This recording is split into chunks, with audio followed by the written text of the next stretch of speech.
Welcome back to Propology 101 Study Notes, and today we're going to revisit a past episode of Study Notes that was done a while back on the DL-21, the Return of the Jedi DL-21, because I made a discovery when I was looking at some production photos that the DL-21 from Return of the Jedi was not made on the AR-7 survival pistol or survival rifle body. And I made a previous study notes trying to maybe suss out what it was, and I couldn't figure it out.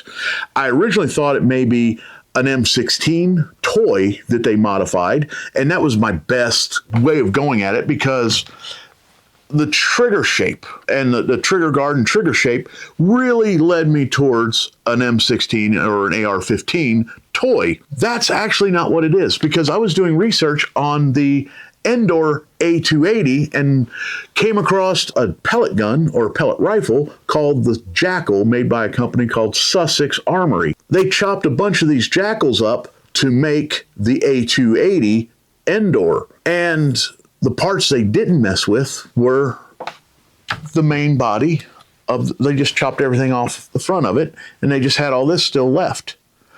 And that is what they used to make the base of the Return of the Jedi DL-21. It's a Jackal. It's heavily modified, and it's all kit bash parts, like they made everything. The one thing they also did do, and we talked about it much before, is they used a Model Gun Corporation Sterling replica grip, just like the original had a real Sterling grip on it. They just used a Model Gun Corporation grip and cut the original grip off. But that's what it is. It's the Jackal pellet rifle. That's what they used.